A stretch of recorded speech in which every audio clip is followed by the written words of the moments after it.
जय गुरु जी, शुक्राना गुरु जी, बहुत बहुत शुक्राना। संगत जी, बहुत बहुत शुक्राना, बहुत बहुत शुक्राना सुरेश अंकल का, जो इन्होंने अंकल ने मुझे ये प्लेटफॉर्म पे हमें आज कबीर के दोहे की व्याख्या करने को बोला। तो बहुत बहुत शुक्राना गुरु जी आपका। अब मैं स्टार्ट कर रही हूँ कबीर के दोहे। पहले हम कबीर के बारे में जानेंगे। कबीर जी, कबीर जी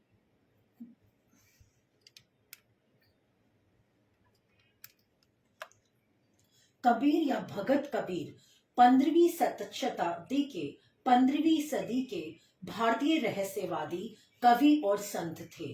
वे हिंदी साहित्य के भक्तिकालीन युग में निर्गुण शाखा के प्रवर्तक थे। इनकी रचनाओं ने हिंदी प्रदेश के भक्ति आंदोलन को गहरे स्तर तक प्रभावित किया। यहाँ पर हम कबीर दास जी के कुछ दोहों की प्रसिद्ध दोहों का अर्थ सहित जानेंगे, उनकी व्याख्या करेंगे।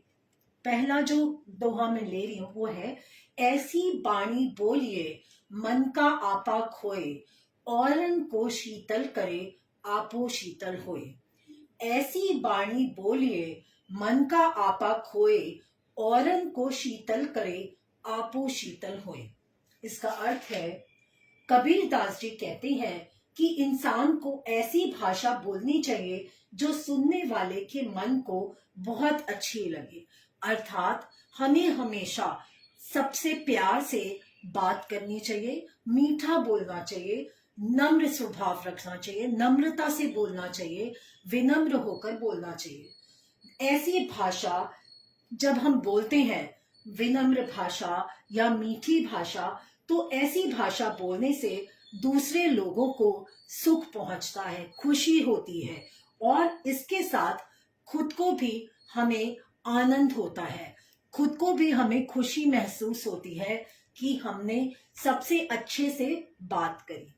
दूसरा है, बड़ा भया तो क्या भया जैसे पेड़ खजूर, बड़ा भया तो क्या भया जैसे पेड़ खजूर, पंथी को छाया नहीं फल लागे अति दूर। फिर से बोलती हूँ, दूसरा जो हम दोहा ले रहे हैं वो है, बड़ा भया तो क्या भया जैसे पेड़ खजूर, पंथी को छाया नहीं फल लागे अति दूर। अर्थ है, कबीर दास जी कहते हैं कि खजूर का पेड़ बेशक बहुत बड़ा होता है, खजूर का पेड़ बहुत बड़ा होता है, लेकिन ना तो वो किसी को छाया देता है और उसके फल भी बहुत ऊंचाई पर लगे होते हैं। वो कहते हैं कि खजूर का पेड़ जो है बहुत बड़ा होता है, वो किसी काम नहीं आता, वो ना छाया देने के काम आता है और उसके फल भी बहुत ऊंचाई पर लगे होते हैं, जिसको हम तोड़ नहीं सकते, मुश्किल से तोड़ते हैं। इसी तरह अगर आप किसी का भला नहीं कर पा रहे तो ऐसे बड़े होने से भी कोई फायदा नहीं है। मतलब आप जो संगत दिखाती है कि हम बड़े हैं, हमारे पास बहुत धन है, हमारे पास सब कुछ है, बट हम किसी की मदद नहीं कर सकते, तो ऐसे पैसों का या ऐसे बड़े होने का कोई फायदा नहीं है। बड़े होने का मतलब यह है कि आप बड़प्पन दिखाइए, आप सबकी मदद करिए, जिसकी वो मदद की जरूरत है उसकी मदद करिए। दूसरा है, तीसरा, गुरु गोविंद दो खड़े काके लागे पाए, बलिहारी गुरु आपने गोविंद दियो मिलाए।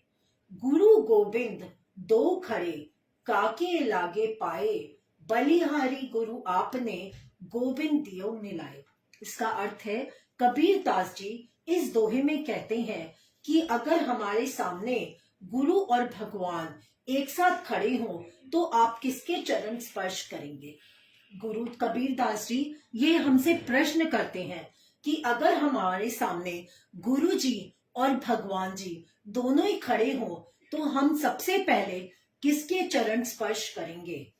गुरु ने अपने ज्ञान से ही हमें भगवान से मिलने का रास्ता बताया है। गुरु ने अपने ज्ञान से, जो भी गुरु जी ने ज्ञान दिया उससे हमें ये बताया है कि हमें भगवान से मिलने का रास्ता बताया है। इसीलिए गुरु की महिमा भगवान से भी ऊपर है। इसीलिए गुरु जी की महिमा जो है वो भगवान से ऊपर है। गुरु जी के हमें चरण स्पर्श करने चाहिए, क्योंकि गुरु जी ही हमें भगवान के पास पहुंचने तक का रास्ता बताते हैं। तो जय गुरु जी, शुक्राना गुरु जी। ये बहुत छोटे से कबीर जी के दोहे हैं जिनको हमने आपके सामने रखा, जो मुझे सेवा बख्शिश गुरु जी ने। शुक्राना, बहुत बहुत शुक्राना। और सुरेश अंकल का भी बहुत बहुत शुक्राना। Thank you Guru ji.